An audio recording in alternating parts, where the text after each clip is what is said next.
Before the first thought, before the first name of anything, there was silence.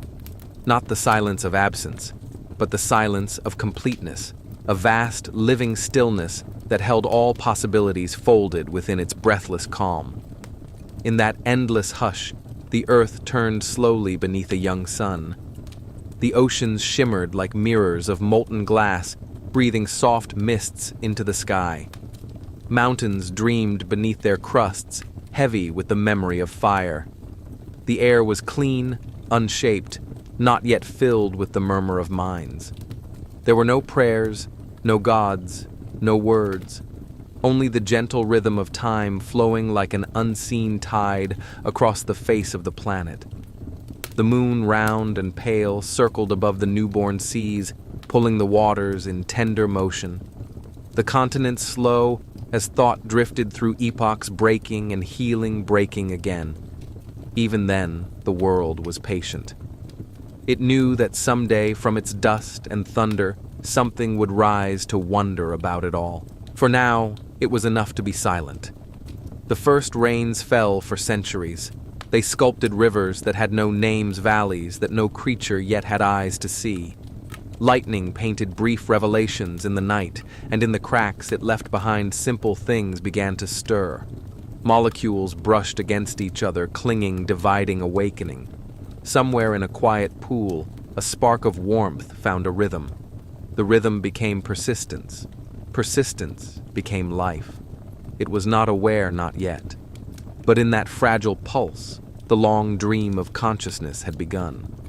The planet listened.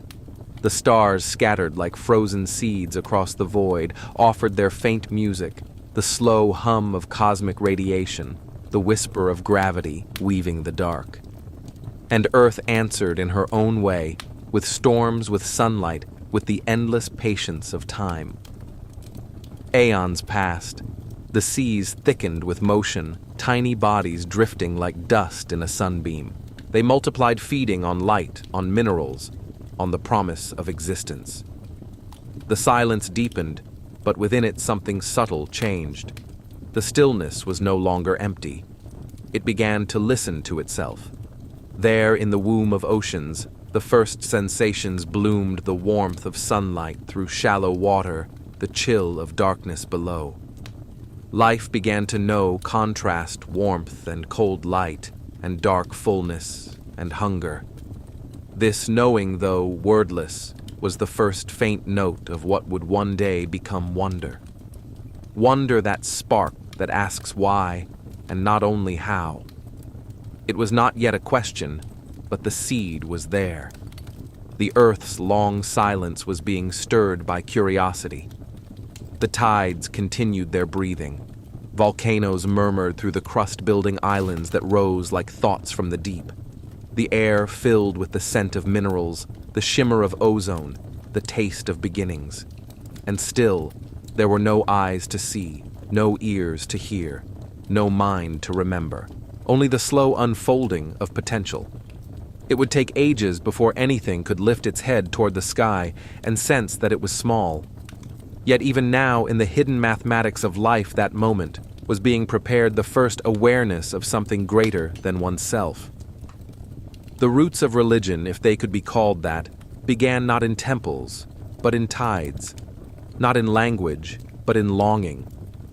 Because every living thing that came after, from the drifting plankton to the walking ape, would inherit this first subtle yearning, the pull toward connection, the ache to belong to something infinite. In the silence before memory, that yearning was a rhythm of nature itself. The stars watched. They had seen this pattern before, countless worlds awakening, asking their silent questions to the void. Most would fade unanswered. But on this small blue sphere, life clung tightly, learning to dream. Dreams, even primitive ones, are the roots of faith. The ancient seas shimmered beneath the moonlight, their surfaces trembling like breath on glass. In their depths, life multiplied, collided, evolved. Cells formed colonies. Colonies learned cooperation.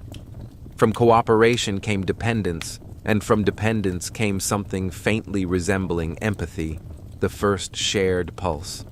When one cell touched another reacting to its nearness, the great chain of connection began. And connection, no matter how small, was the first whisper of reverence. Reverence for warmth, reverence for survival, reverence for the fragile, flickering act of being. Time drifted slow and circular. The continents moved again. New mountains rose, and with them the promise of higher air. Plants began to breathe the sky into existence, weaving oxygen from sunlight. The blue deepened. Clouds gathered and fell. With each rain, with each cycle of creation and dissolution, Earth was writing her scripture not in words, but in wind and water, in the quiet persistence of life, learning to live. If the planet had a soul, it would be this, the eternal conversation between growth and decay, between silence and song. And in that vast stillness, the foundation of belief was being built grain by grain, heartbeat by heartbeat. Because someday, far beyond this moment, creatures would stand beneath the same sky and feel the same quiet awe, the sense that they were part of something they could not name. That feeling would become a story. The story would become a prayer. The prayer would become religion. But for now, there was only stillness and the slow, beautiful unfolding of time. In this prelude to memory, the world existed as it was meant to, serene, whole, unhurried. Light drifted across the oceans like thought. The wind combed the grasses that would one day cradle human footsteps. And somewhere deep within the earth, warmth stirred again, carrying the promise of minds not yet born. The silence once empty now pulsed with life, the quiet hum of beginnings. It was the first chapter of existence written not in ink or stone, but in breath and patience. Soon eyes would open. Soon creatures would see the world and feel that it saw them back. Soon questions would bloom the gentle, trembling roots of belief. But tonight, in this long ago, there is only stillness. The oceans sigh softly in their sleep. The stars shimmer in their ancient watch. And time, the first storyteller, continues its endless tale, one of silence becoming sound, darkness becoming light, and nothingness learning to dream. The earth rests beneath the weight of her own beauty, waiting for minds to awaken, for hearts to wonder, for voices to call out into the infinite and listen for an answer. And in that waiting, something sacred is already being born. The silence breathes. The stars listen, and the story of why we look upward begins. It began as a shimmer beneath the surface of a shallow sea, a flicker so delicate that even the planet itself seemed to pause, as if listening. Where the sunlight touched the water's edge, the light trembled, and with it, something stirred.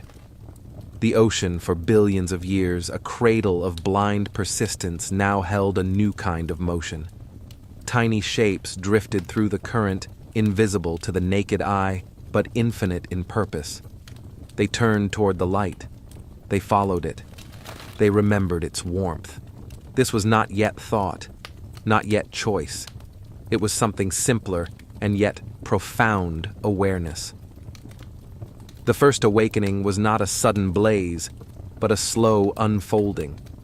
Like dawn spreading across the horizon, consciousness seeped into the world through countless small sensations. One by one, creatures began to feel the difference between what nourished and what harmed, between movement and stillness, between light and dark. From those fragile distinctions, meaning was born. Imagine the sea, then vast and soft, filled with the pulse of new beginnings. Strange organisms swayed like ribbons in the current, their bodies transparent and trembling with life. Some drifted aimlessly. Others followed the warmth, chasing the sun as though it were a promise. Every flick of motion was a prayer to survive. And though no words existed, the world was beginning to whisper to itself. Life multiplied. Shapes changed. Some creatures grew shells, others fins.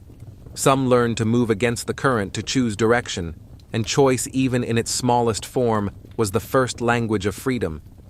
In the quiet heart of the sea, one cell brushed another and paused. The pause became recognition.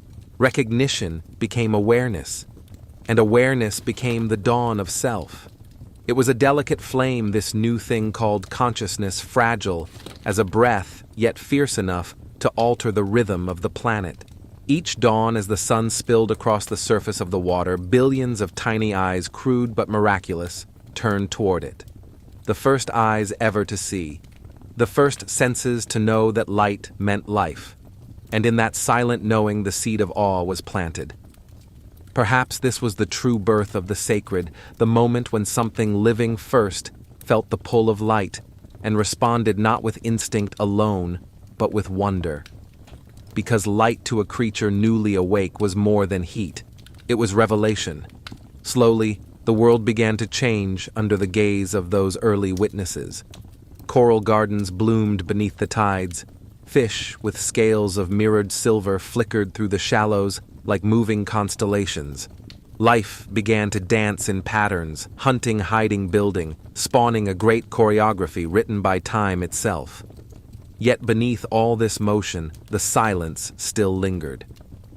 The silence that had once filled the world now resonated through it like a low hum of memory beneath every breath.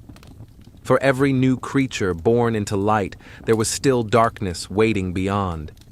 And perhaps in that contrast, the soul of belief took its first breath.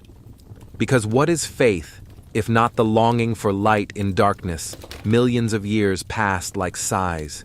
Creatures learned to leave the sea. Their fins turned to limbs, their gills to lungs. They crawled onto damp shores, blinking in the sunlight, tasting air for the first time.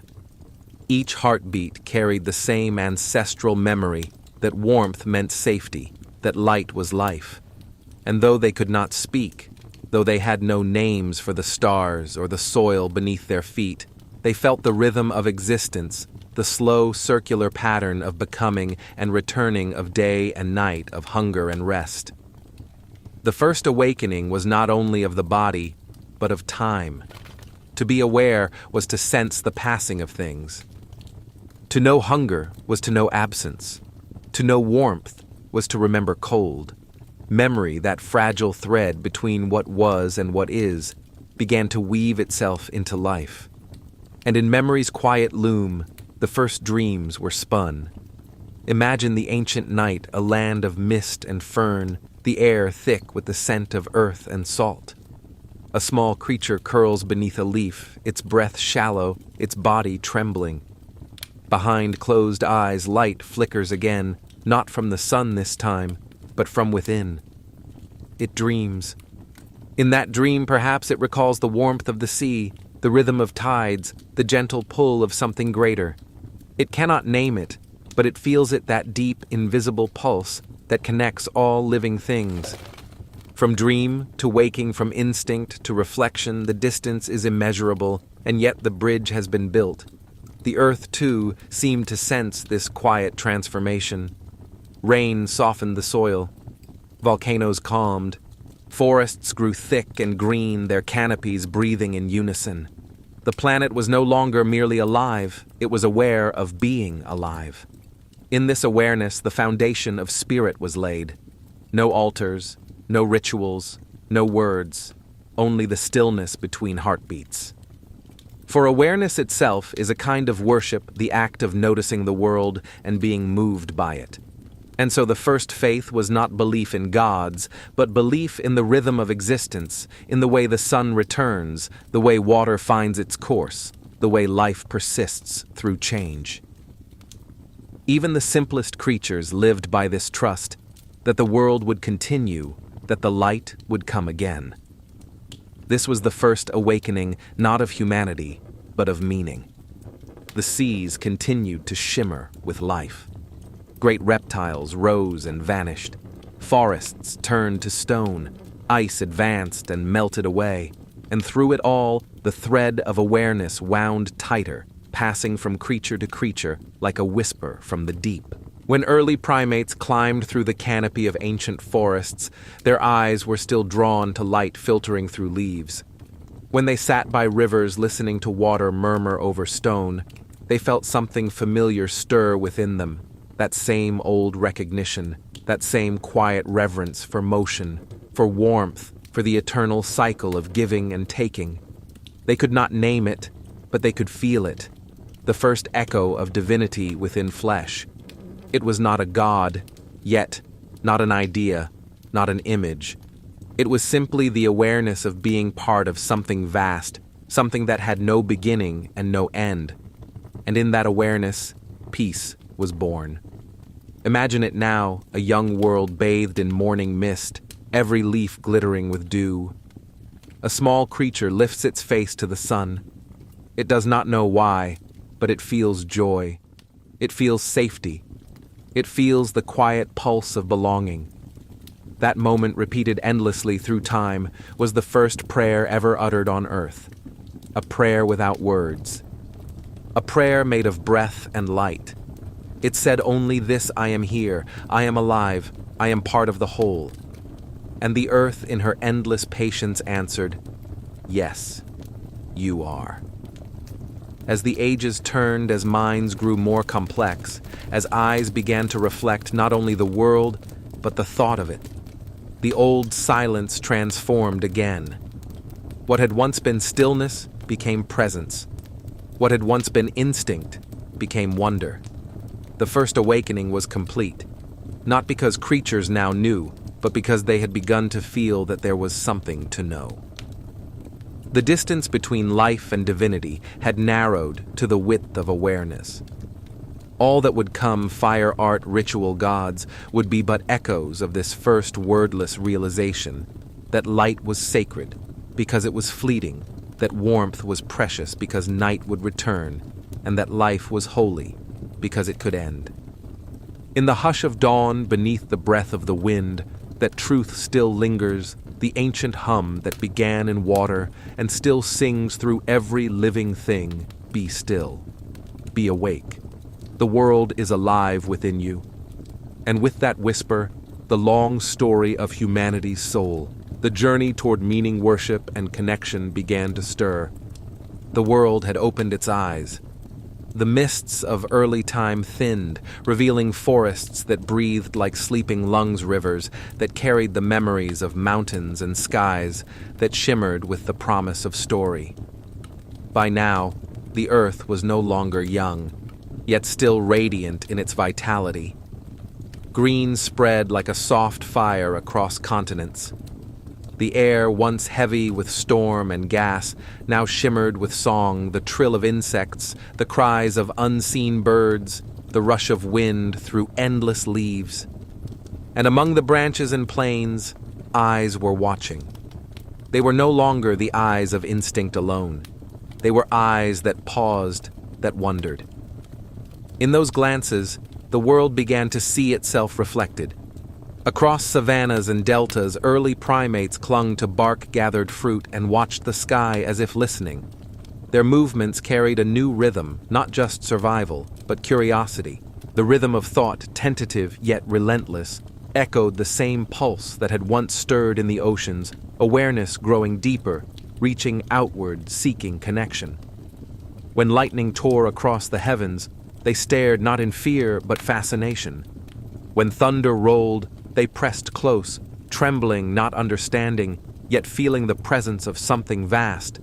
That feeling, that mixture of fear, awe, and belonging, was the first shadow of the divine. The birth of the world in truth was not when earth solidified or when life began to breathe, but when mind began to imagine. For imagination is the breath of creation, the bridge between what is and what could be. It began small, a shape traced in the sand, a rhythm tapped on stone, a gesture repeated by another, not for purpose, but for pleasure. The first symbols were not drawings, but echoes, patterns born of memory. In the quiet hours after rain, a small band of early humans huddled around the warmth of a fire. Their faces flickered orange and gold shadows dancing like spirits on the cave wall. The flames cracked softly, carrying the scent of resin and smoke, and something stirred within them that had no name. They felt protected, not just from the cold, but from the vast emptiness beyond the circle of light. In the glow of that fire, the night seemed less infinite. They began to hum low and steady, matching the rhythm of the flames. The sound comforted them. The sound meant something, though they did not yet know what. A child watched the sparks fly upward and imagined they were stars returning home. That child's thought, so simple, so unspoken, was the first metaphor. And in metaphor, the sacred was born. For the sacred begins wherever meaning enters the world. As millennia passed, these fragile minds began to dream, not only in sensations, but in images. The dreams grew vivid of running herds of ancestors' eyes in the dark of rivers speaking in wind. When they awoke, the dream lingered like mist, soft and powerful. Something inside whispered that dreams were not mere shadows, but messages that perhaps beyond the veil of sleep there was another realm where all things continued. And thus, the idea of the unseen took root. The first souls were not yet souls, but reflections, the memory of breath after death, the echo of movement after stillness. When one of their own fell and did not rise again, they lingered hesitant. They did not understand yet. They could not leave the body untouched. A stillness greater than sleep lay upon it. It felt sacred, heavy with mystery. So they began to cover the body with leaves, then with stones, then later still with care.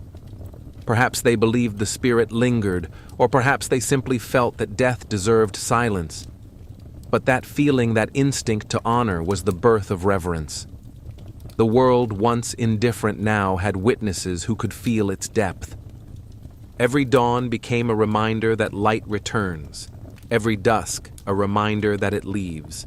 From this endless cycle, the first pattern of belief emerged that there is rhythm in all things, and rhythm means meaning. Day and night, life and death, silence and sound, absence and return. They watched the moon grow and fade and thought it alive. They saw it vanish and reappear and felt hope. If the moon could die and be reborn, perhaps so could they. And in that thought, immortality entered the heart of humankind. The birth of the world of meaning, was not an explosion, but a dawning. In caves deep within the earth, paintings bloomed red ochre, charcoal, and ash, forming shapes of animals and hands. The flicker of torches made them seem to move horses, galloping bison, turning eyes, gleaming from stone. No one knows if those early artists meant to worship or simply to remember. But memory itself was holy. To preserve an image was to defy forgetting to declare that something once lived and must not vanish completely. That too was a prayer whispered through pigment and touch. Let this stay. Let us remain. The first gods were not kings or fathers or thunderous rulers. They were moments, rain falling after drought, the sun rising after long night, a child's cry after silence. These moments, impossible to control, yet essential for survival, were imbued with spirit. The wind was a breath, the sun a watcher, the river a voice. To name them was to enter relationship with them. And so, language grew like vines around the heart of the world, binding meaning to sound to memory, memory to the sacred. When they called the river by name, they did not command it, they greeted it. When they spoke to the stars, they were speaking to their own ancestors reflected in light. Slowly, reverence became dialogue. The birth of religion did not begin with priests or temples. It began with listening. Listening to thunder as if it spoke. Listening to the wind as if it remembered. Listening to silence as if it could forgive. From listening came gratitude. From gratitude, ritual. They began to place offerings by water, a fruit, a bone, a spark of fire. They did not know why, only that it felt right to give something back. To give was to balance, to acknowledge the unseen exchange that kept the world alive. In the hush of twilight, when the air cooled and the insects began their chorus, the tribe would gather close. Smoke drifted toward the stars. One among them, older, slower voice, deep as a drum, began to speak. He spoke not of tools or hunts, but of before, of the time when the river was born, of the spirit that carried the sun across the sky, of the voices that whispered in firelight. The others listened, eyes wide, breathing in rhythm with his words. They were not stories to entertain. They were memories, dreams, truths, woven together into something greater than survival. Through those stories, the invisible world was made visible. When the elder's voice finally fell silent, the night seemed deeper, the stars closer. The listeners felt small but not alone. The world felt vast but not empty. That feeling, that soft blend of fear, gratitude, and peace was the soul of early faith. The earth herself became the first temple. Her rivers were the aisles, her stones, the altars, her skies, the vaulted ceiling of creation. And humanity, newly awake, began to walk through it in reverence. Each dawn was an opening hymn, each storm a sermon, each death a question, each birth an answer. They did not yet know words like God, Spirit, or sacred, but they knew the feeling of kneeling in grass after rain and feeling for a heartbeat that the world saw them back. That was enough. In the rhythm of breath, in the turning of seasons, in the soft ache of longing, the foundation of belief deepened. What began as instinct had become reflection. What began as reflection had become imagination. And imagination, that divine fire, would carry them forward through ages, shaping myth, story, and soul. The birth of the world was complete not because Earth had changed, but because the mind had learned to dream of more than itself. The sky above the earth below, the life between all were bound by invisible threads of meaning.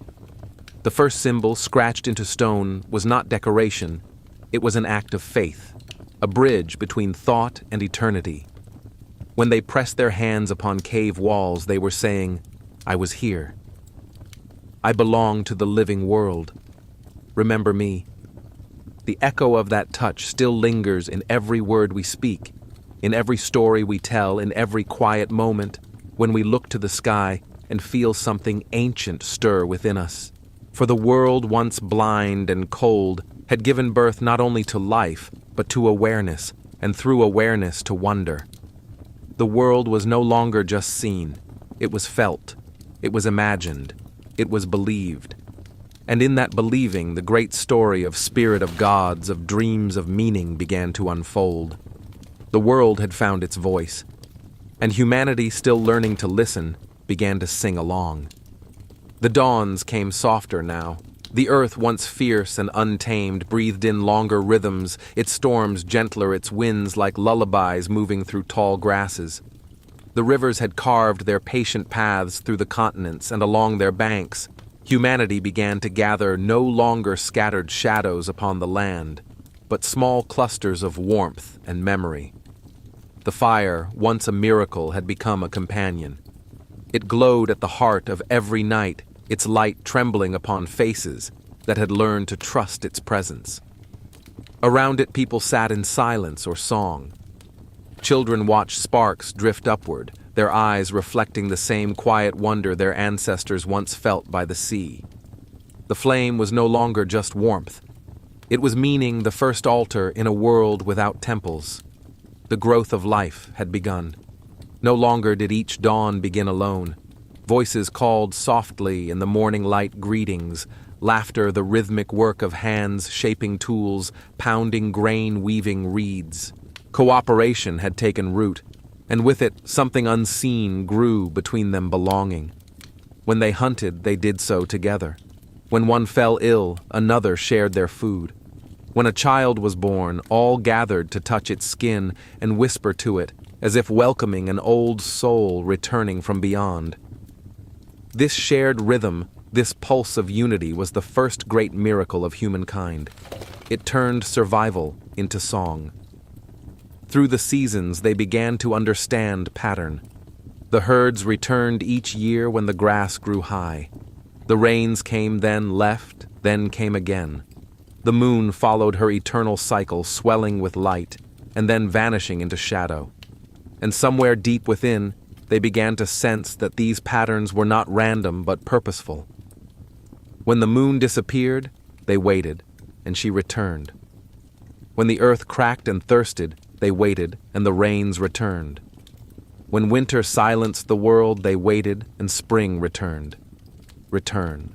That was the hidden promise of the world, and so they began to live not only in time, but with time. They measured their days in pulses of light and shadow, their lives in cycles of birth and return. They learned that to plant was to trust that to harvest was to give thanks. The earth, once merely a provider, became a mother. They began to speak to her softly through action and gesture. Before planting seeds, they pressed their palms to the soil and murmured words, not yet prayers as we know them, but words of gratitude, words that meant, "We see you, we remember." They decorated their shelters with pigments of red and black. They tied shells to cords not for adornment, but for remembrance, each shell a token of the sea of journeys, of the turning of tides. The first necklaces were not vanity, they were language stories worn against the skin. And when one among them died, they no longer left the body to fade into the forest. They buried it with care, a stone here, a flower there, a tool placed beside the hand, as though for the road ahead. Such acts were small, yet they marked the beginning of something vast, the acknowledgement of continuity. To care for the dead was to confess a belief that the story does not end. It was here that imagination and reverence intertwined. The tribe began to sense that life moved through them like wind through leaves, invisible, eternal, never fully theirs. At night, when stars covered the sky like scattered embers, they pointed upward. Those said the elder, his voice slow, as river water are the fires of our ancestors. And they believed it not as a metaphor, but as truth. To believe is to see twice, once with the eyes and once with the heart. In believing, they saw the world alive stones that remembered trees, that whispered rivers, that carried songs. The sacred imagination had begun its quiet flowering. Each story told beside the fire wove thread into thread, binding them to each other, to the land, to the unseen. The storyteller's voice was steady, his words slow and deep. He spoke of the first woman who danced with the moon, of the man who learned fire's secret from the lightning spirit of the great elk that carried the dawn upon its horns. The children watched entranced as shadows flickered on the cave wall, the same shadows that had once been painted there. And though the stories changed with every retelling, the feeling remained that they were part of something larger, something timeless. Stories became rituals. Rituals became memory. Memory became culture. The tribe learned to mark the seasons not only with tools, but with ceremony. When spring returned, they gathered by the river to sing to the water. They painted their faces with white ash, their bodies with red earth. They moved in circles, mimicking the sun's path. Their songs were slow, deep rhythmic, the sound of breath joining breath. No one led, all belonged. To an outsider, it might have seemed like dance, but to them, it was the language of gratitude, a way of keeping balance with the world that gave them life. For they had learned that to take was to owe, and that the invisible harmony of existence must be tended like a flame. When they hunted, they did not do so lightly. Before the chase, the oldest among them knelt, pressing a palm into the soil, whispering to the spirit of the animal, "We will take only what we need. Your life feeds ours. Your breath becomes ours." The hunt became not just necessity, but communion. In this way, the sacred entered the body. Every act, eating, sleeping, breathing, loving, carried the awareness that nothing was separate. And slowly, through these small acts, the first culture emerged. Culture was not invention. It was remembrance, the shaping of life around the patterns already written into the earth. When lightning struck, they gathered to watch. When rain fell, they raised their faces. When illness came, they sought the plants that spoke in dreams. Each gesture, each instinct became tradition, and tradition became the bridge between body and soul. And through it all, imagination deepened. One night, when the moon was full and the air was warm, a young woman awoke from a dream. In it, she had seen a great bird made of light descending from the stars, its feathers turning to flame. When she told the others, they listened. The elder nodded slowly and said, "That is the sky speaking. It reminds us to keep the fires burning." And so they did, for generations. The dream became a story. The story became a ritual. And long after the dreamer's bones turned to dust, her bird of light still lived in their songs. This was how belief grew not as doctrine, but as echo. Each new mind added a verse to the great song of time, until even the earth itself seemed to hum with it. Under the stars, humanity had begun to awaken fully. They no longer existed within the world, they participated with it. They watched the horizon at dawn and saw not only light, but promise. They watched dusk fall and felt not only darkness, but rest. The fire, once merely flame, had become spirit. The river, once water, had become wisdom. The earth, once soil, had become mother. And through all this, the rhythm of life, the great breathing of the planet, became the rhythm of the heart. They sang to remember. They painted to honor. They loved to survive. And survival, once a struggle, had become a form of worship. The growth of life was not only of flesh and bone, but of meaning. Every dawn brought a deeper knowing, a clearer reflection of the invisible thread that bound all things together. They began to feel it when holding a child. They began to hear it in the whisper of trees. They began to see it in the eyes of one another. The thread had many names, spirit, breath, life, being. But it was always the same thing, the pulse that moved through everything, connecting sky to soil, flame to flesh, memory to moment. The world was now a living temple, and humanity had become both priest and pilgrim within it. At the end of each day, when the fire burned low and only embers remained, they sat in silence. The stars stretched endlessly above, and for a while no one spoke. They didn't need to. The silence between them was full of warmth, of belonging, of understanding. And though they did not yet know the words, what they shared was sacred. The growth of life had become the growth of soul, and in that sacred quiet beneath the stars that had watched since the beginning, the story of humankind continued to unfold slowly, patiently, beautifully, a story not of conquest, but of connection. The world had taught them its language, and for the first time, humanity was learning to answer. The world had grown gentler, and humanity had learned to listen. Now the winds that once carried fear carried song. The rivers that once scattered travelers now gathered them together. And on the wide, fertile plains where grass swayed like an endless tide, something entirely new began to take root: stillness. They were no longer wanderers chasing herds through the wilderness. They began to remain, to linger, to build, to remember. The earth beneath their feet, long a mystery, now revealed her rhythm to those who stayed long enough to feel it. They learned her moods, when the rains would come, when the frost would fall, when the seeds would wake beneath her skin. In learning her, they became her partners. The first fields were not so much planted as blessed. Hands rough from stone and toil pressed seeds into soil with quiet reverence. It was not yet farming. It was faith made visible. They watched, waited, hoped. And when the first green shoots broke the surface, they knelt. It was life not hunted, not gathered, but given. From that moment, the relationship between humankind and the earth deepened beyond survival. It became communion.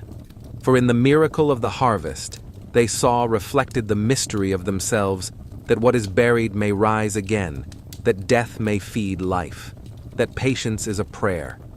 Villages began to form like constellations along the rivers, clusters of dwellings woven from reed and clay smoke, curling lazily from hearths that never slept. Each hearth was an echo of the sun, each flame a heart within the greater body of the tribe. And at the center of these early settlements stood the first altars, simple piles of stone where food was laid, water poured, words murmured into the air.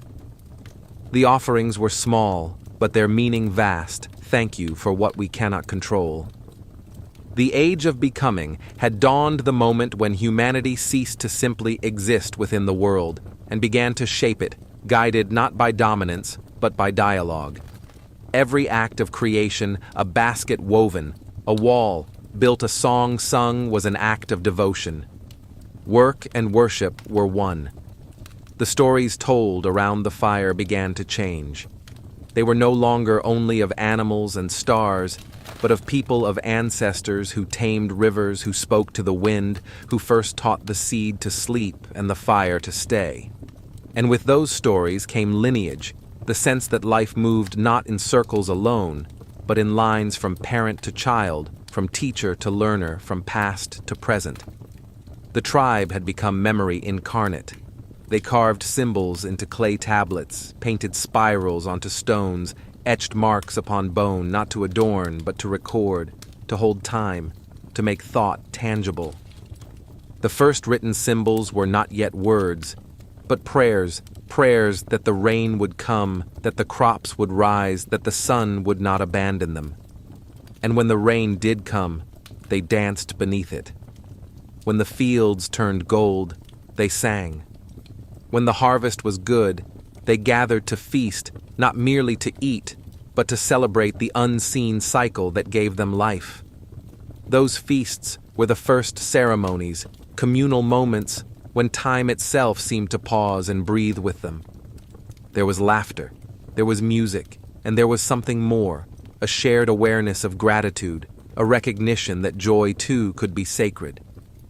In their songs, they began to give names to what they loved: the river that gave them fish, the wind that brought the rains, the bright circle that returned each morning.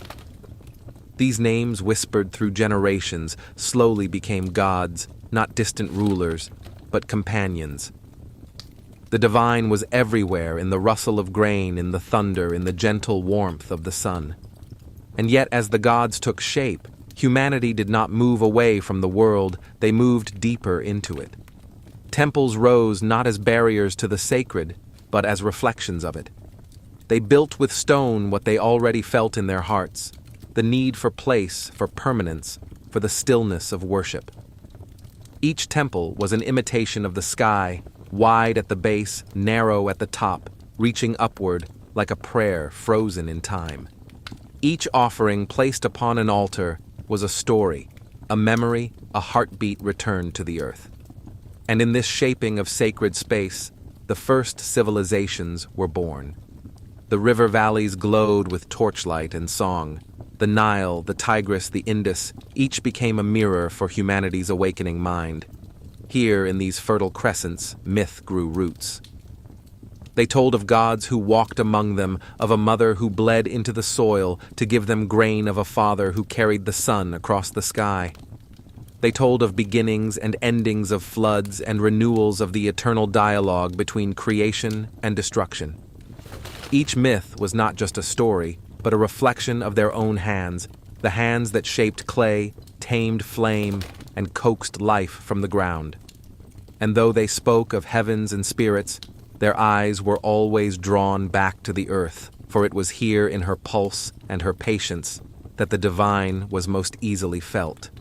At night, when the moon bathed their fields in silver, they stood in silence and watched their shadows stretch long and soft. The stars above were not cold points of light to them. They were fires lit by ancestors, keepers of memory, watchers of time. To look upward was to remember where they came from. To look downward was to remember what sustained them. Between the two, they found balance. The age of becoming was an age of remembering. Each season was a chapter, each harvest a verse. The world was a scripture written not in ink, but in wind and water, in the quiet labor of hands and the steady rhythm of hearts. And yet within that serenity, something subtle began to change.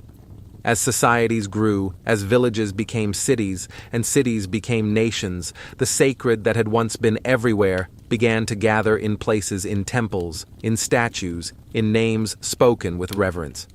The world that was once wholly alive became divided, sacred and ordinary, priest and farmer, sky and soil. But even this division was part of the becoming. For with it came the realization that the sacred was not lost. It was hidden, waiting to be rediscovered in ritual and art, in the quiet space between breath and belief. Artists became the new storytellers of the divine. Through paint, stone, and song, they captured what could not be spoken, the curve of a goddess's face, the shimmer of light upon bronze, the echo of music in open air. Their creations were not vanity, but offering attempts to touch the infinite through the finite. And as art flourished, so too did empathy. For to create beauty is to recognize the beauty already present in the world. The people began to see themselves reflected in their gods, and their gods reflected in themselves. The divine was no longer unreachable. It was mirrored in every human gesture, in love, in loss, in longing. Each birth became a miracle, each death a return. And so, life itself became a liturgy, one continuous act of creation. The world hummed with sacred motion, the scythe in the field, the child's laughter, the wheel turning, the heart beating. All things participated in the eternal rhythm. To live well was to move in harmony with it. The age of becoming was not only the rise of civilization, it was the blossoming of consciousness into beauty, order, and care. Humanity was learning to translate awe into form memory, into monument silence, into song. Every stone temple, every woven cloth, every melody hummed by the river carried the same quiet prayer, "May this endure." And though time would erode their walls and fade their colors, the feeling remained that to create, to remember, to love, was to speak with the voice of the gods.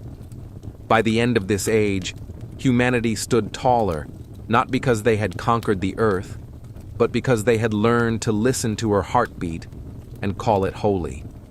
They had built their first cities, carved their first myths, planted their first dreams, and beneath it all the same ancient rhythm pulsed, the rhythm that began in the sea, that grew in the forest, that now echoed in the breath of humankind.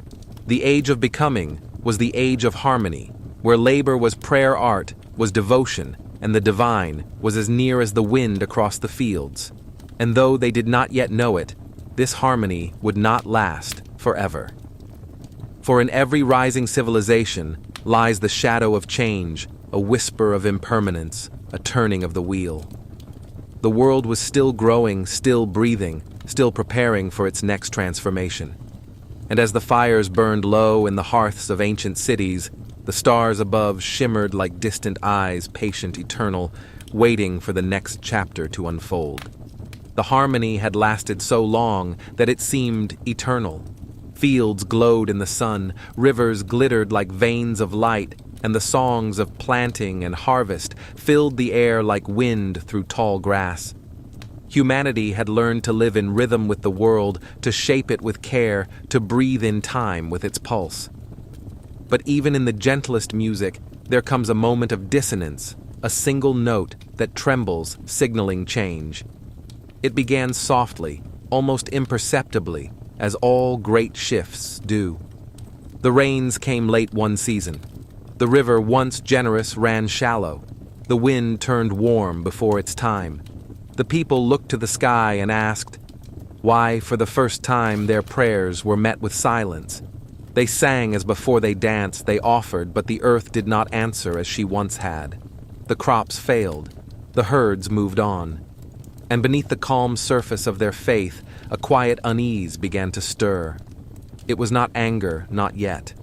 It was confusion, the ache of not understanding. The elders gathered by the fire, their faces lined like dried riverbeds. Perhaps one whispered, "We have forgotten something. Perhaps we have angered what we cannot see."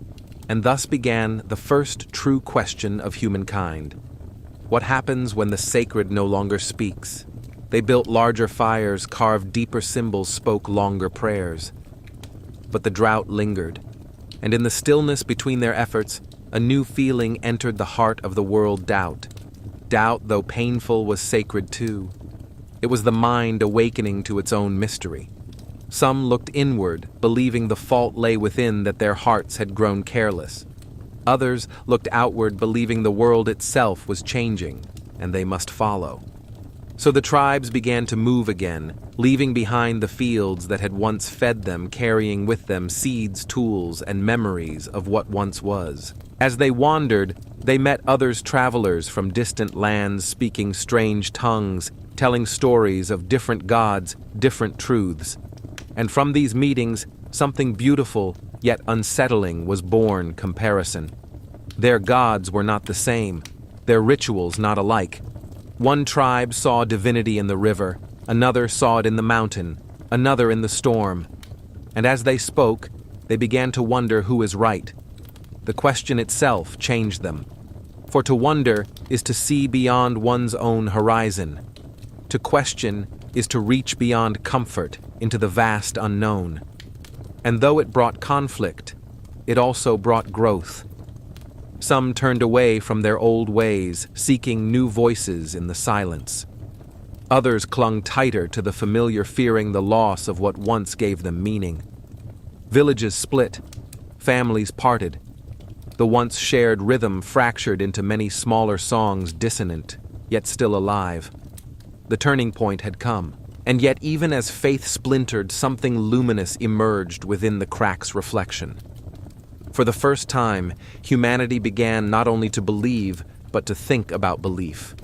Not only to feel awe, but to ask why awe exists. Philosophy was being born in the quiet spaces where certainty had faded. The great temples, once houses of joy, became also houses of question. The priests, who had once sung of abundance, now spoke of balance, of humility, of cycles beyond human control. The drought ended, as all things do. But something had changed forever. The people no longer saw the world as a single, gentle parent. They saw it as vast, unpredictable, sometimes generous, sometimes severe. They had learned that reverence must include acceptance, that the sacred does not promise comfort, only meaning. And so, they built new rituals to honor not only life, but loss. They began to carve small figurines, women with rounded bellies, animals with bowed heads, hands pressed in prayer. They buried them in the earth after planting, not to demand favor, but to acknowledge uncertainty. These gestures were not desperate, they were humble. Each one whispered, "We do not control the world. We belong to it."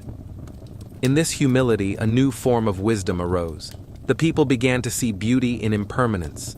They saw that every cycle contained its opposite, that growth required decay, that joy existed because sorrow did that. Even the gods themselves in story must die and be reborn. And so they told new myths of divine journeys through darkness, of the sun, swallowed and restored, of spirits who wandered and returned, transformed. These were not tales of despair, but of renewal. They mirrored the world they saw around them, a world forever breaking and remaking itself. Through hardship, their spirituality deepened. It became less about control and more about surrender. At night, when the wind howled across the empty plains, they sat beside smaller fires wrapped in furs, eyes fixed upon the stars. "They have always been there," someone would murmur, "even when the clouds hide them." And in that simple statement lay the seed of faith's endurance. For they realized that even when unseen, the sacred remained. That absence, too, was a kind of presence, a test of trust. The tribes grew wiser. Some found new lands fertile and green. They built a new, stronger, humbler, closer to water, closer to the heart of things. They no longer carved only gods of abundance, but also gods of patience, gods of journeying, gods of the threshold, the space between loss and renewal. Their stories changed in tone. Once triumphant, they became tender. Where they had sung of conquest, they now sang of endurance. Where they had praised the eternal, they now honored the fleeting. The people began to paint not just the living, but the dying leaves of autumn, the waning moon, the cooling embers of fire finding in each a strange, soft holiness. This was the new faith, not faith in constancy, but faith in return. Even love, they learned, was made sacred by its fragility. They began to build smaller shrines, not towering temples of stone, but quiet sanctuaries beneath trees, beside springs, atop hills, where the wind could move freely. They left behind offerings of flowers, feathers, and small things, transient things. Their prayers grew softer, their gods more human. One legend told of a deity who walked among them in disguise, feeling hunger, tasting grief, knowing fear. When the people wept, he wept with them. When they laughed, he laughed too. And when he disappeared, they found his reflection in every drop of rain. Through stories like this, they began to sense that divinity was not something above them, but within them. The sacred had become intimate, and with that intimacy came compassion. Communities learned that kindness was its own offering, that to care for the sick, to share food with the lost, to speak gently to the frightened, was to honor the divine spark in all things. The world, though fractured, began to heal in new ways. The harmony they had lost did not return unchanged. It returned, transformed, wiser, deeper, more aware of its own fragility. The turning point had not broken them. It had taught them how to bend. As the generations passed, new cities rose from the dust of the old. Trade routes stretched like veins across the land, carrying not only goods but ideas, stories of gods and humans, of creation and fall, of meaning and mystery. And through it all, one truth persisted: the sacred could not be confined. It flowed wherever hearts remained open. The river of faith changed its course many times, but it never ran dry. At night, the storytellers still gathered by the fire. Their voices, though changed by centuries, carried the same quiet rhythm, the heartbeat of wonder that had pulsed since the beginning. They spoke of the sky and the soil of death and birth, of the eternal turning of all things. And when their words faded, they sat together in silence, feeling the warmth of one another, the warmth of the world, the warmth of the divine, still here, still listening. In that silence, the meaning of it all remained clear: that even in fracture there is beauty, that even in doubt there is faith, that even when the sacred seems lost, it is only changing form. The turning point then was not an ending, but a deep breath, the moment between exhale and inhale, when the world pauses, remembers, and begins again. And as the stars turned slowly overhead, as they had for millions of years, the earth herself seemed to whisper through wind and water, "Do not fear the change. It is the heartbeat of creation." The world turned once more. The rivers that had once fed golden fields began to shift their course, and the cities built beside them, proud, shining, full of song, grew quiet. Walls cracked, gardens withered, the air thickened with dust and silence. So began the long descent, not a sudden fall, but a slow unraveling, as though time itself exhaled and let go. The great temples, once echoing with prayers, stood empty. Their stones, kissed by centuries of hands, were now warmed only by the sun. Statues leaned and toppled. Roads vanished beneath sand. And the songs that had once called to the heavens were carried off by wind, becoming whispers no one could quite remember. Civilizations faded one after another, like constellations at dawn. The people moved again, scattered by drought, by war, by the quiet erosion of certainty. They left behind the cities that had once defined them, carrying only fragments, a carving, a pot, a memory of a story once told by firelight. But though their monuments fell, their spirit did not. For the sacred they had learned was not made of stone. It lived in breath, in touch, in the invisible rhythm that survived even ruin. As they journeyed, they found new lands, harsh mountains, deep forests, endless steppes, where wind howled like memory. The air smelled different, the soil felt strange beneath their feet, but still they carried the old songs, and in every new place they wove them into the earth again. From ruin came adaptation, from exile resilience. The descent was not a punishment. It was a cleansing, a return to simplicity, a shedding of what had grown too heavy to bear. In the shadow of lost kingdoms, new tribes formed. They built smaller fires, softer homes. They spoke less of gods who ruled from above and more of spirits who lived beside them in the trees and the rivers in the eyes of their children. The sacred had come down to earth again. It was here, in this humble reawakening, that humanity remembered what the ancients had always known, that holiness does not depend on grandeur. It thrives in the quiet places, the breath before dawn, the warmth of shared food, the rhythm of feet walking toward survival. The world, though broken, was still alive, and as it healed, so did the people. They found beauty in the ruins, vines climbing over temple walls, wildflowers blooming where altars had once stood. The earth, indifferent and forgiving, reclaimed what had been taken from her, folding it gently back into herself. The people watched this and understood nothing is truly lost. The old gods had faded, their names forgotten, but their essence endured. The goddess of grain became the spirit of the mountain. The god of sun became the warmth of the hearth. The river mother became the whisper of rain. The divine had changed its form again, returning to where it had always belonged, everywhere. In the forests, shamans spoke to wind and fire. They painted visions on rock walls, telling of cycles of endings and beginnings. Their voices were soft, their words half song, half breath. They did not command the gods, they listened to them.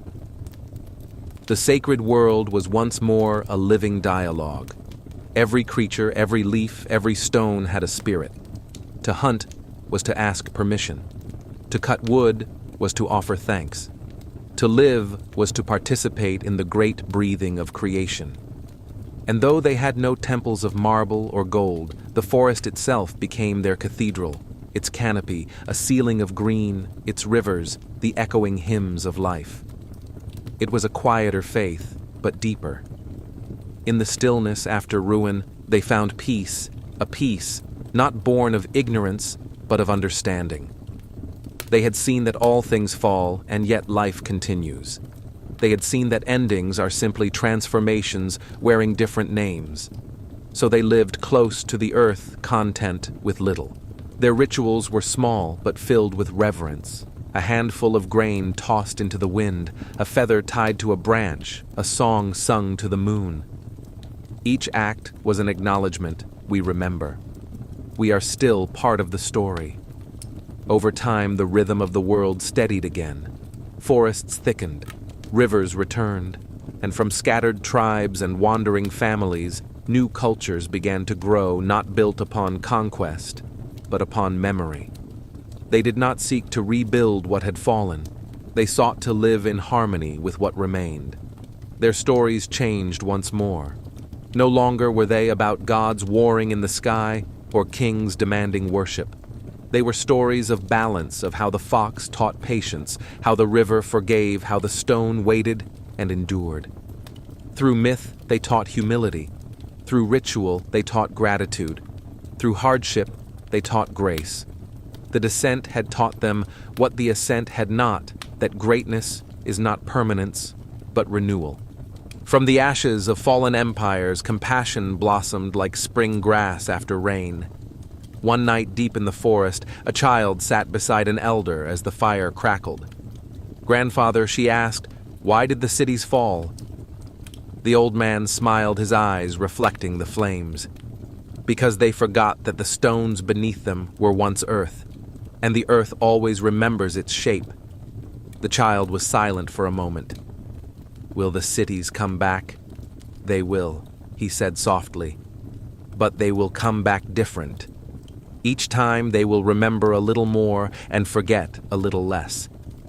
He looked to the sky, then a sky unbroken by walls or towers filled with stars so bright they seemed almost alive. Everything that falls learns how to rise again, even us. The fire's glow flickered across his face, and for a moment he seemed both ancient and young, a reminder that time does not end its circles.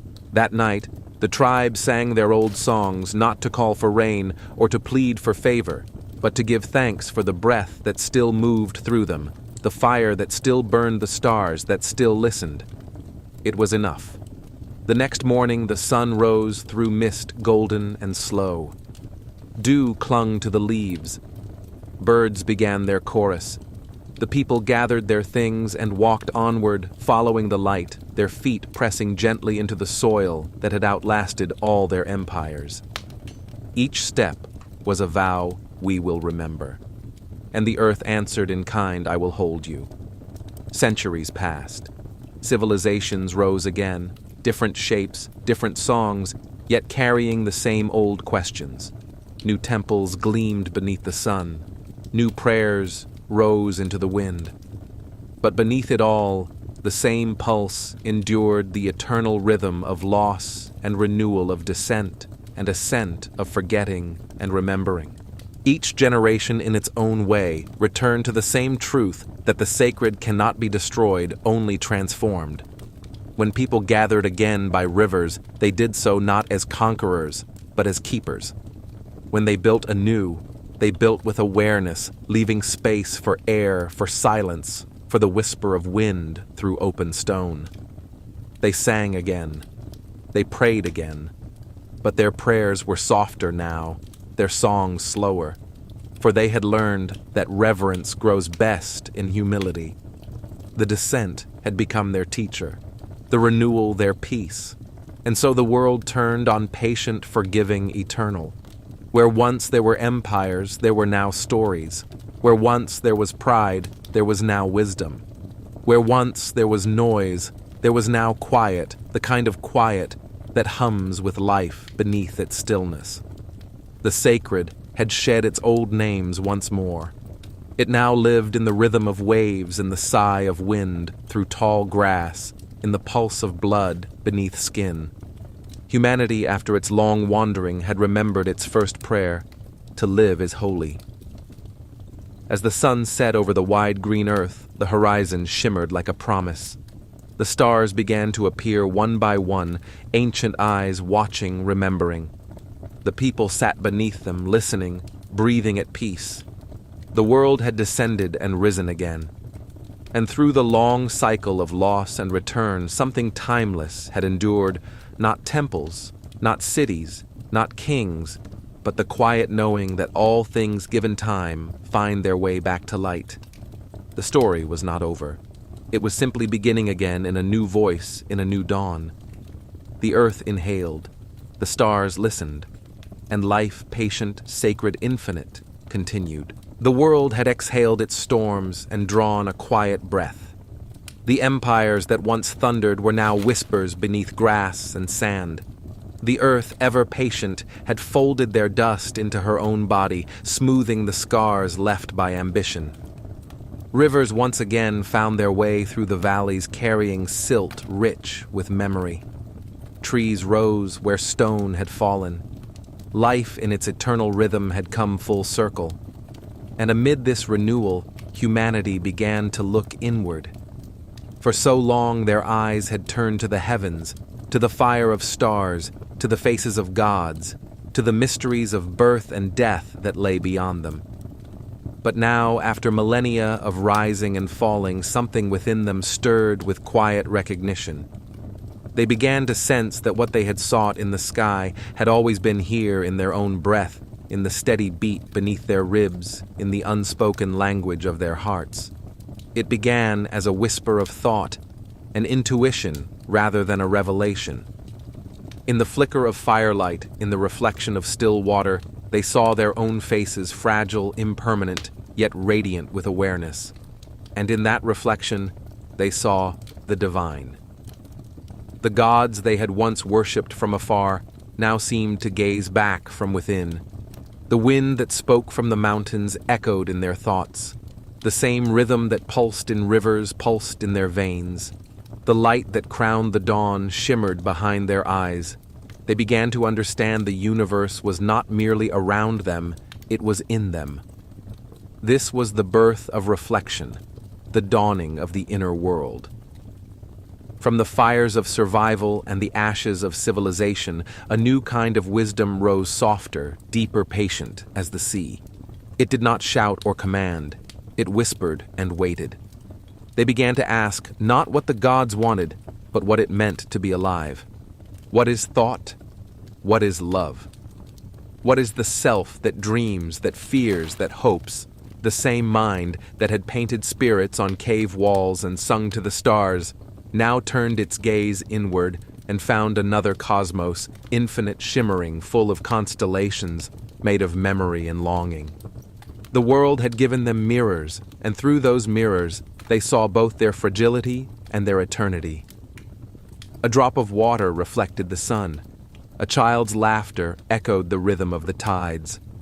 A single breath carried the same pattern as the wind that moved over mountains. Everywhere they looked, they found correspondence, as above, so below, as without, so within. The soul was no longer something to seek. It was something to remember. And remembering became a sacred act. In the shade of olive trees and the quiet of temple courtyards, philosophers began to speak in the language of wonder. They asked not only how the world was made, but why. They sought harmony not through conquest, but through understanding, not to command nature, but to listen to it with the ears of the spirit. The universe, one said softly, is not separate from us. We are its dream walking. And this idea spread like dawn, slow, golden, unstoppable. For the first time, people began to see that consciousness itself was a form of divinity, the ability to reflect, to create, to love, to suffer, to forgive. Temples grew quieter. The rituals lessened in grandeur, but deepened in meaning. The sacred was no longer confined to stone halls or distant heavens. It was found in the act of kindness, in the stillness of thought, in the breath shared between two souls. The great teachers of this age did not wield swords or thrones. They carried silence, humility, and vision.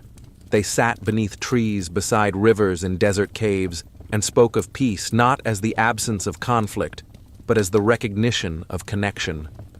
Look within, they said. There you will find what you have always worshipped. And people listened. The teachings were not new. They were ancient truths, rediscovered echoes of the first awareness that had stirred in the sea, the same longing for unity that had shaped the earliest prayers. They began to live by new rhythms. Meditation replaced sacrifice. Intention replaced fear. Compassion became the highest form of worship. The divine was no longer a distant parent, but an intimate presence, the quiet pulse behind every heartbeat, the warmth behind every act of love. The mirror had been turned, and in it, humanity saw both its light and its shadow. For to see the divine within was to see responsibility, as well the power to create and destroy, to nurture and wound, to bring peace or chaos. The same flame that illuminated the heart could also consume it. And so philosophy became ethics, the study not only of what is, but of what ought to be. In this reflection, humankind faced its truest challenge to live with awareness, to act with reverence, to recognize in every other face the same spark of eternity. They learned that cruelty, greed, and indifference were not sins against gods, but against the very fabric of being against themselves. A new kind of faith was taking shape, one that did not need statues or sacrifices, but mindfulness, empathy, and presence. To see another's pain and soothe it, that was prayer. To live honestly and gently, that was devotion. To forgive, that was the highest art. The mirror of the world now reflected both beauty and burden. The more they understood, the more they felt the weight of their place within creation. And yet, this awareness did not darken them, it softened them.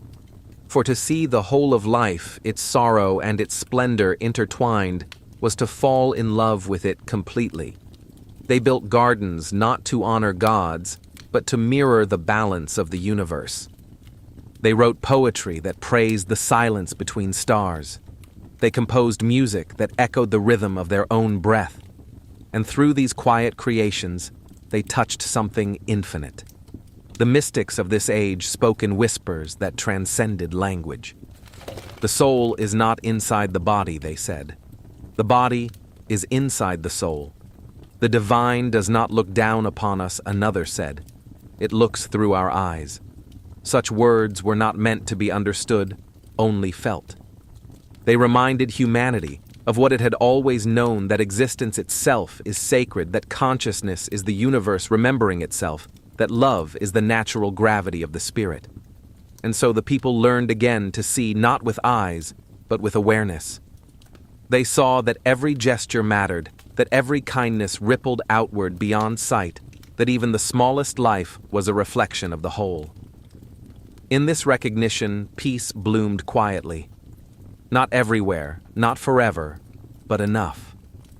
Enough to light the lamps of wisdom in every age to come. As centuries turned, this inner faith spread through hearts like the steady tide. The old myths did not die. They transformed, becoming metaphors, parables, mirrors of the inner world.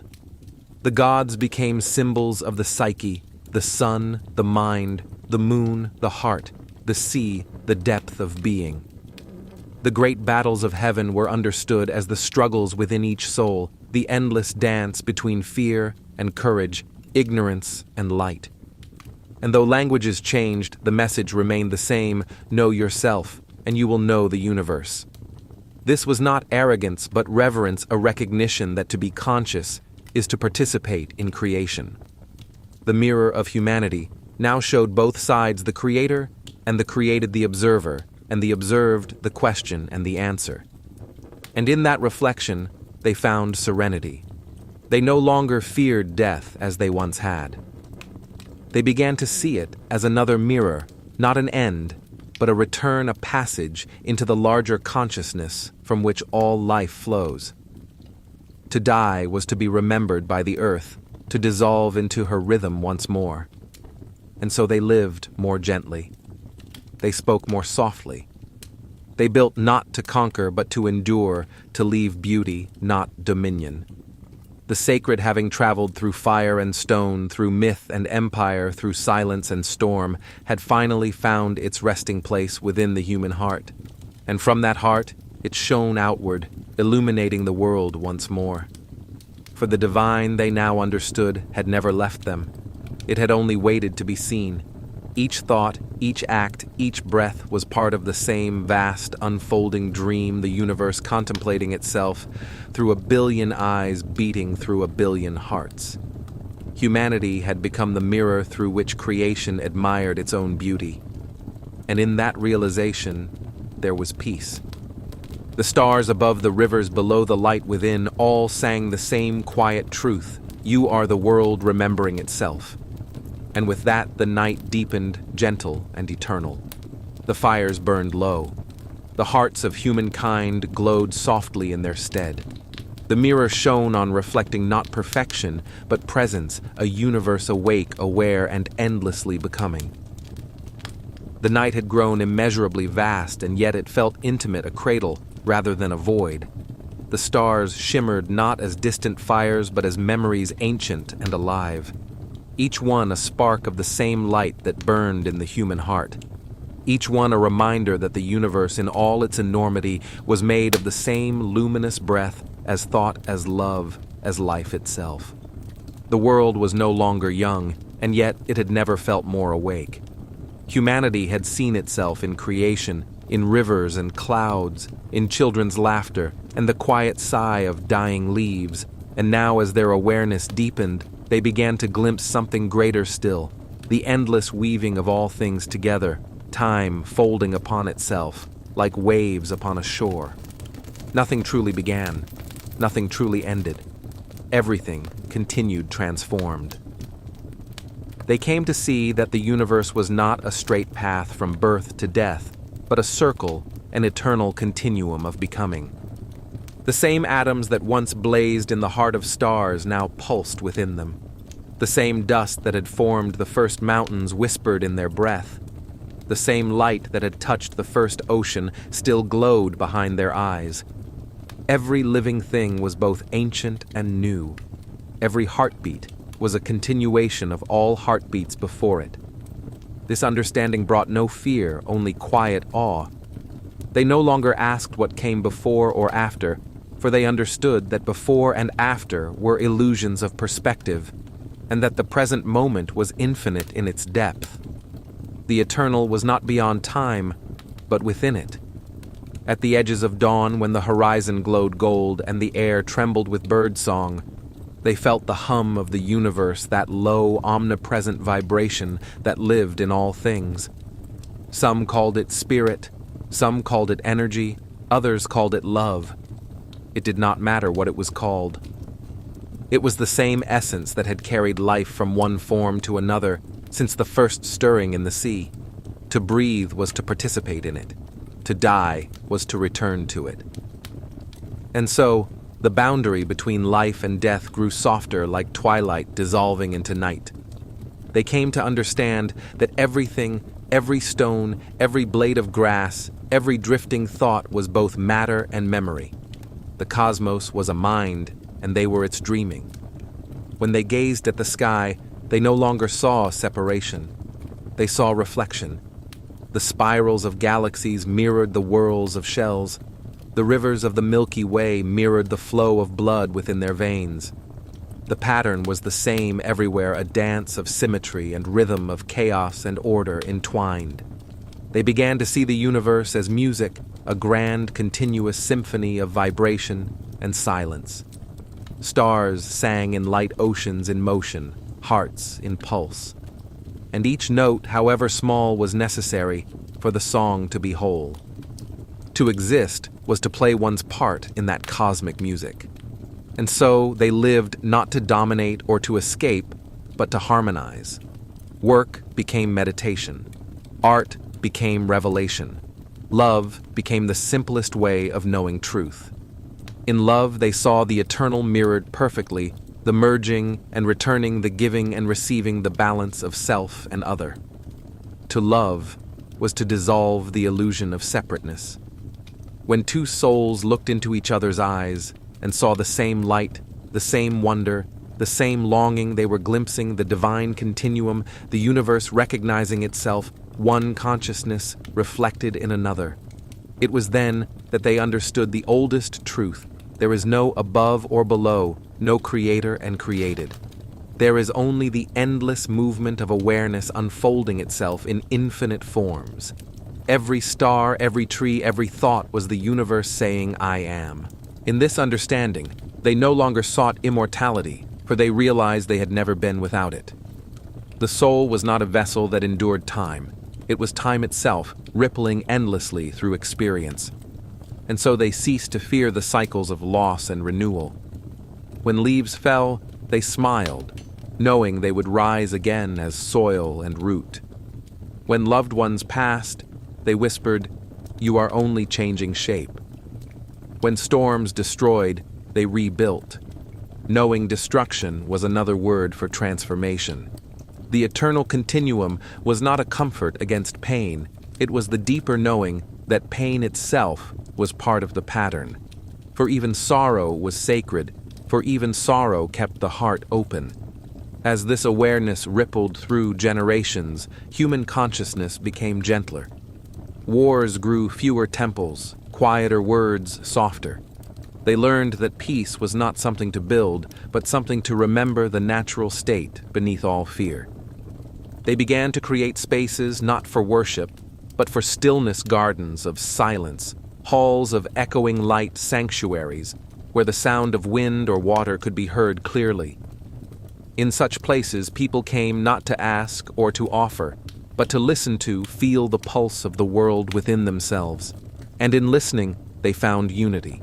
Each heart became a temple, each breath a prayer, each moment a lifetime complete in itself. The great teachers of this age spoke little. They knew that words could only point to the truth, not contain it.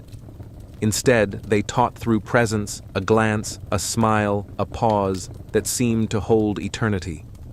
"Do not seek the light," one said, "for you are made of it. Do not cling to life," said another, "for you cannot fall out of it."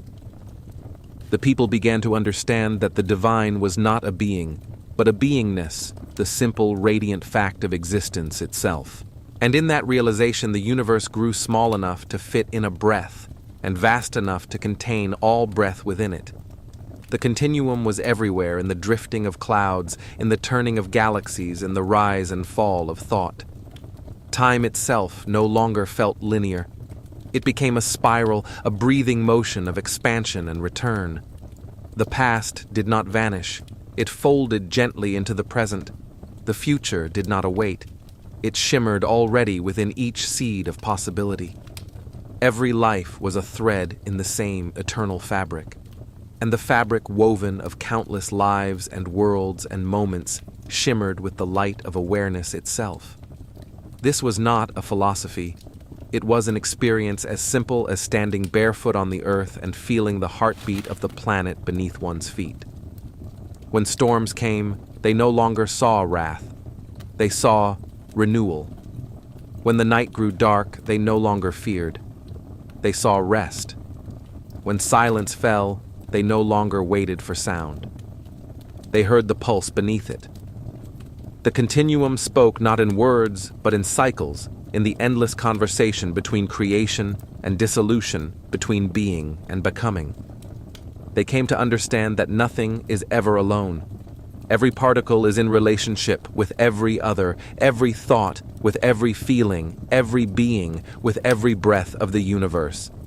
And through this web of connection, compassion flowed naturally, effortlessly.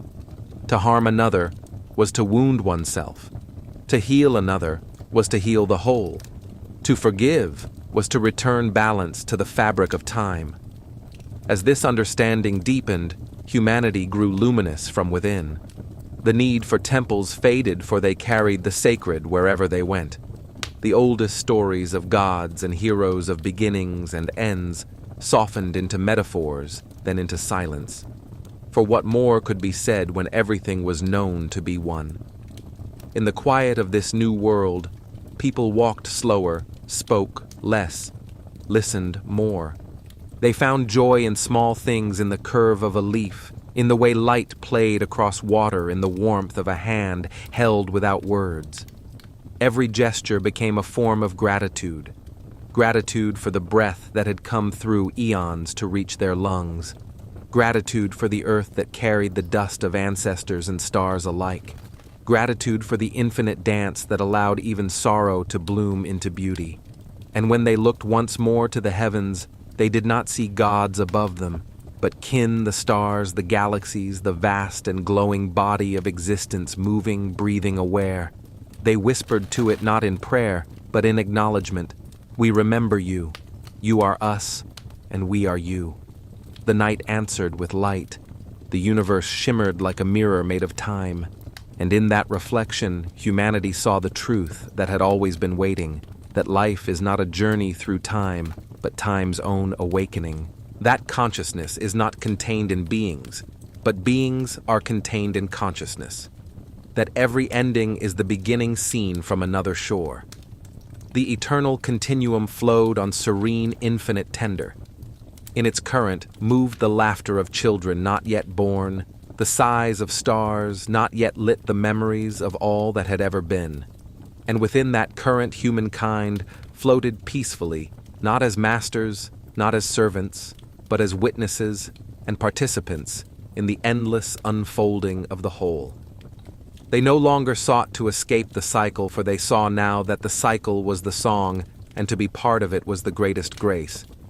As the light of dawn returned once more, spilling over valleys and seas, it touched everything with the same quiet promise, I am here again. And humanity, standing upon the threshold of another day, whispered in reply, so are we. The sun rose, the stars faded, the world exhaled.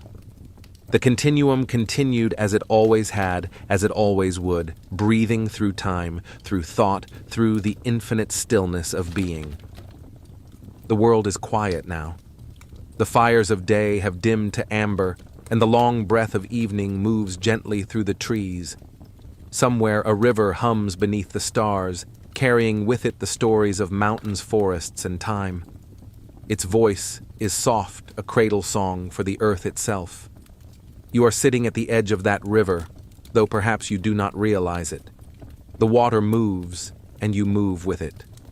Every ripple carries the reflection of the sky, and in each reflection, there is your face, older than years, softer than memory. The journey has been long, from silence to life, from instinct to song, from the first fire to the first dream. Through storms and stillness, through birth and ruin, humanity has wandered, searching, becoming, remembering. Now the wandering slows, the pulse of the world steadies, the mind, like the tide, begins to ebb toward peace. Listen, there is no need to search any longer. You have found what you were always seeking, the quiet heart of existence, the rhythm that hums beneath all things. The stars turn above you, patient and knowing. They are not far away. They live in you, the same light, the same fire, the same ancient whisper that first stirred when the universe was new. Close your eyes for a moment. Let that knowing sink deeper than thought, deeper than words. Breathe slowly, as if each breath were the world itself, expanding and contracting around you. Inhale the memory of creation. Exhale the peace of surrender. This is the breath of eternity, the breath that has moved through every being since time began. It was there in the lungs of the first creature to rise from the sea. It was there in the sigh of forests before humankind learned fire. It is here now within you unchanged.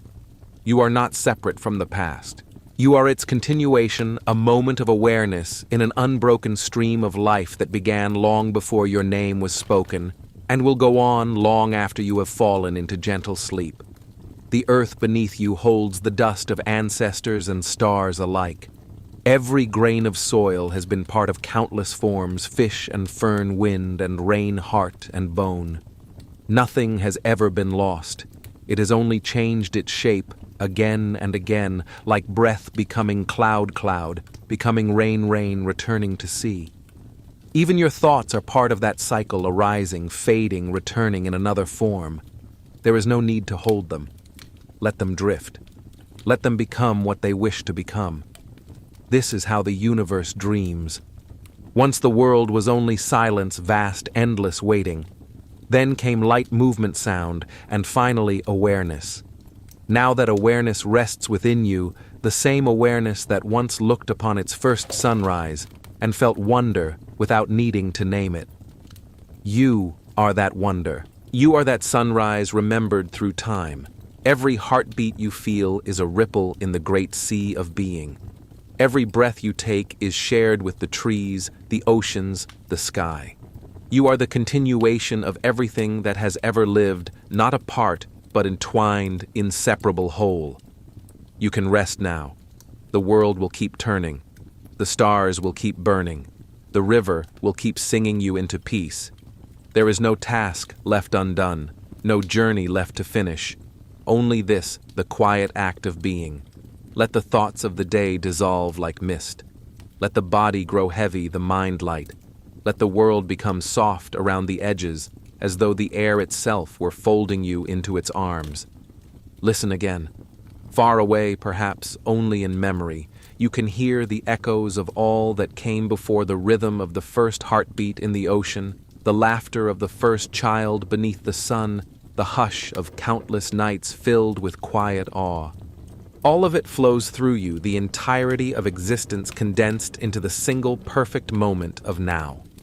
The great continuum breathes and you breathe with it. The universe rests and you rest with it.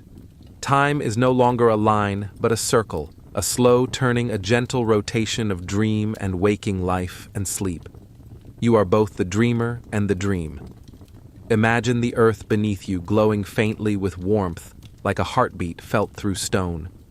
Imagine your body dissolving into that warmth, the edges fading, the weight easing, until you are not above the ground, but part of it, as soft and endless as the soil that births and receives all things. The rivers become veins, the sky your breath, the stars, the silent thoughts drifting through your eternal mind. You are the whole, and the whole at last is still. The ancestors, countless and kind, stand behind you in silence. They do not speak, for there is no need.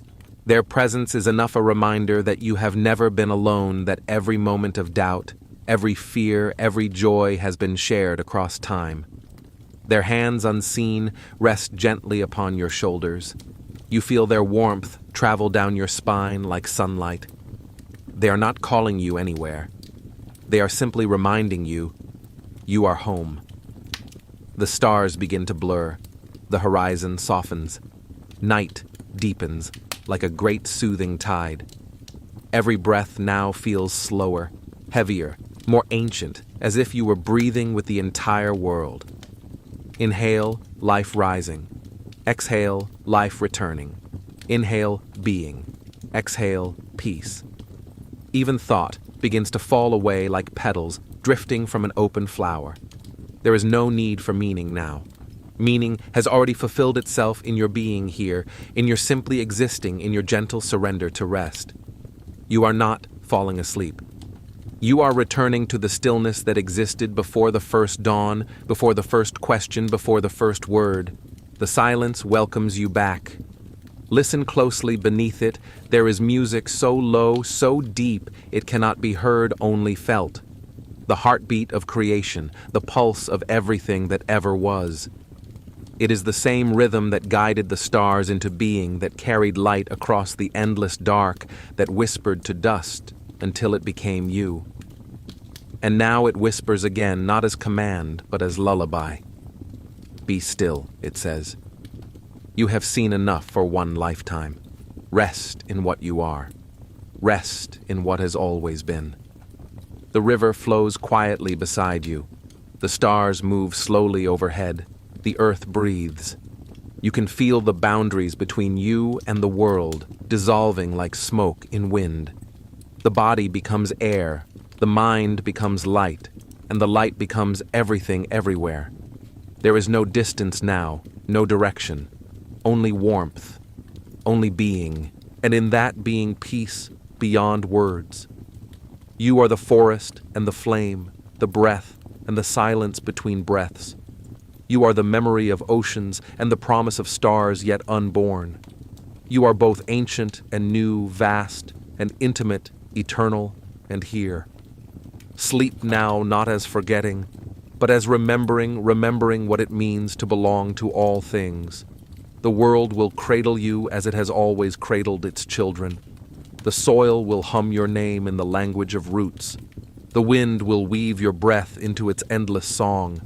And when dawn comes, as it always does, you will rise again with the light, refreshed, renewed, reborn from the stillness of creation. For nothing ends, not even sleep. It is all one motion, the same ancient tide turning inward, then outward forever. The fire of consciousness flickers softly, then folds itself into gentle dark. The stars draw their curtains of light. The air itself sighs in gratitude. And you, child of the universe, drift into the silence that existed before sound, the silence that holds everything, loves everything, becomes everything. Let go. Float. Rest. You are home. You are infinite. You are peace.